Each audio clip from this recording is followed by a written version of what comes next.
The last Philips air fryer I reviewed, the 3000 series, was one of the most requested air fryer reviews on this channel. And now Philips have launched the 5000 series. It looks almost the same, but it's also got a steam function, which opens up a lot of other cooking possibilities and also means it has a steam clean option. So, did it live up to expectations? Now, at the time of recording this video, there aren't many customer reviews available for this 5000 series model air fryer, and the ones I found on the Philips website are particularly confusing because they are a mix of gifted product reviews, which can be problematic, and also reviews of their other model, the Philips 3000 series, all mixed together. So it's quite hard to know if this model is actually any good. I bought this one, I've been using it for a couple of weeks, and I've tested all of the functions on it extensively. In this video, you'll see what I cooked, what the results were like, and how this appliance actually works. If you want to hop around to find particular bits of information, the different times of the different sections are on the screen and in the description. Now to start, I'm going to begin by talking about the manual, which I know isn't particularly exciting, but Philips have really dropped the ball on this one. If you watched my review of the 3000 series, you may remember that Philips have switched to digital manuals, and this is obviously more sustainable and is probably where we're heading with appliances. But this model proves why that option can be problematic. So in the box, when you get the 5000 series, you receive a thin multi-language guide with a QR code on the front to scan to access the digital manual, which I did, and the QR code doesn't work. So then, as backup underneath, there is a URL which you can type into your browser instead, and that doesn't work either. So last resort, there is an app which you can download from the App Store to your phone. You then pick your model of air fryer and it supposedly allows you to access the digital manual that way, except that doesn't work either. And what's so frustrating is it's not even as if this model is brand new. It's been around for several months and Philips still haven't sorted this out. If you've already been through all this frustration having bought it, I just want to let you know that it is them and not you. I have now found the digital manual hidden deep within the recesses of the Philips website. And if you're watching this video on your screen, the QR code that you can see right now, if you scan that, it will take you to the digital manual. And if you're watching this on your phone or your desktop, I've put the link to it in the description. But obviously, as exciting as it is to now have the manual, please don't go running off to read it right now because I've read it and I'm going to tell you everything in it that's worth knowing. And also a quick reminder, if you're new to this channel and you want to see more videos that help you choose and use your home appliances, please do hit that subscribe button. So this model is a 9-litre air fryer with an asymmetrical setup. One drawer is 3-litre capacity and the other is 6 litres. Philips own the patent for rapid air technology, which was really the beginning of air fryers. The mechanics of that mean that the bottom of their air fryer drawers have a raised pattern on them, which apparently helps the air to circulate around the air fryer efficiently. But because of that embossed pattern, which the air fryers have, you don't really have the option of cooking directly in the drawer like you might with some other brands. In the larger drawer, you have a basket, and in the smaller one, it's a crisper plate. I can't find any information online about what material is used for the non-stick coating, but I can tell you that the drawer, the crisper plate, and the basket are all dishwasher safe.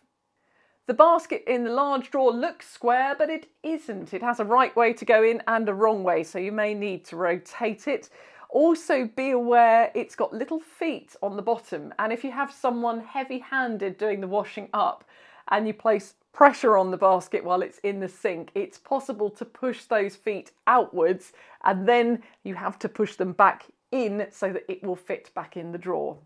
Although the 5000 series has the same 2750 watt power and the same size drawers as the 3000 series, it does have quite a few differences, the biggest one of which is obviously the steam function, which is made possible by a 800 ml water tank that sits on the top of the appliance. The steam function only works in the large drawer and can be used in 3 ways. Either as a normal steamer to cook things like vegetables and fish that you might normally do on the hob, or you can use it on the steam air fryer combo setting for cooking things like a whole chicken or baking.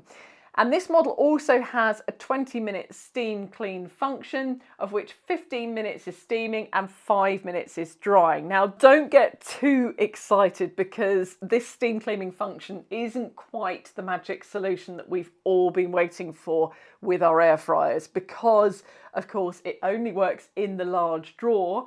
And although it is helpful for removing dirt, it's not quite a magic solution.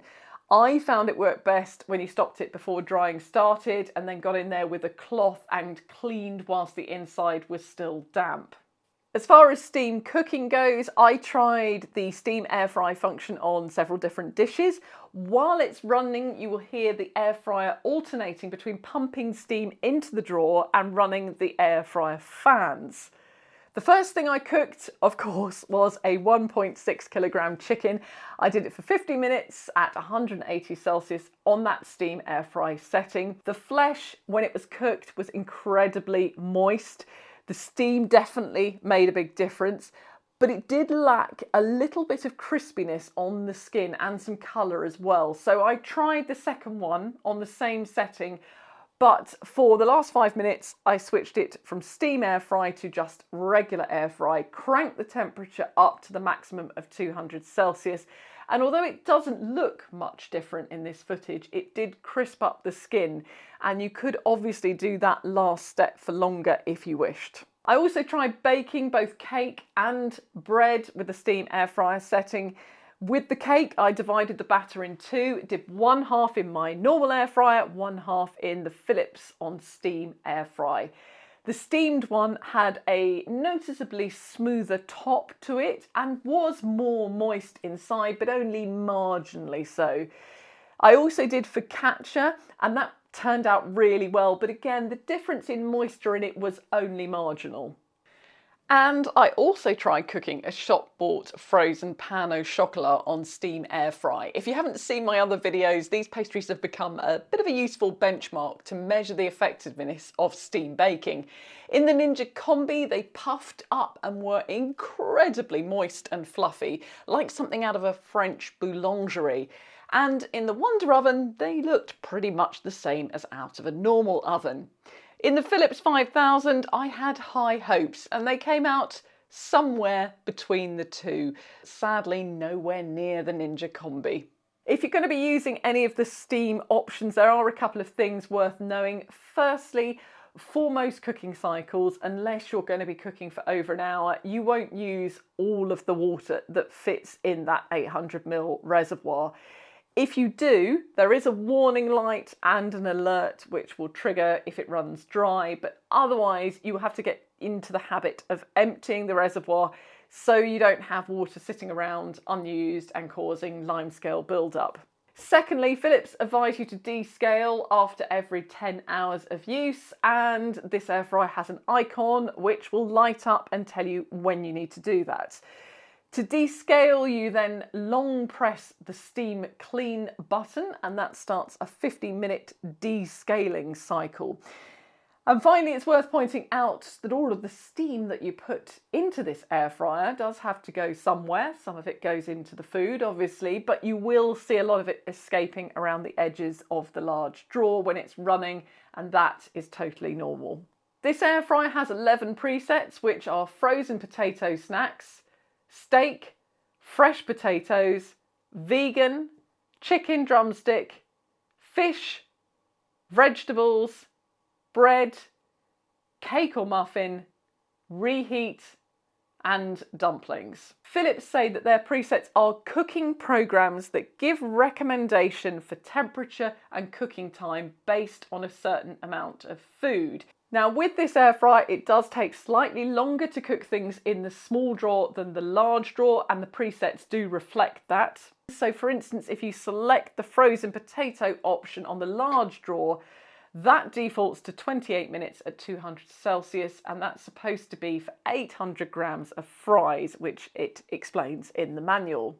Now, to be honest, the presets really are of limited use. They're kind of a helpful crutch when you first get the machine, but they are only ever right if you're doing the exact quantity that they specify. So it's just easier to program the air fryer manually, which you do by pressing the power button, selecting the drawer you want, and then if you've chosen the large drawer, choosing between the three settings, air fry, and steam, and then you can choose your time and temperature and press start. If you do make an error at any point, there's a back button to press. The minimum temperature on this model is 40 Celsius, which you can only access by setting the air fryer manually. And the maximum is 200 Celsius. I tested it with pork loin, and despite the fact that it doesn't go as high as some air fryer models, we still got excellent crackling cooking at 200 degrees. Now, this model does have a sync finish option, so both drawers can be programmed for different times and finished together, but it doesn't have an option to duplicate settings from one drawer to another because that second drawer has the different steam setting options to it. Now, onto the contentious issue of the level of noise from the beeps. On this air fryer, they are quieter than on other air fryers I have tried.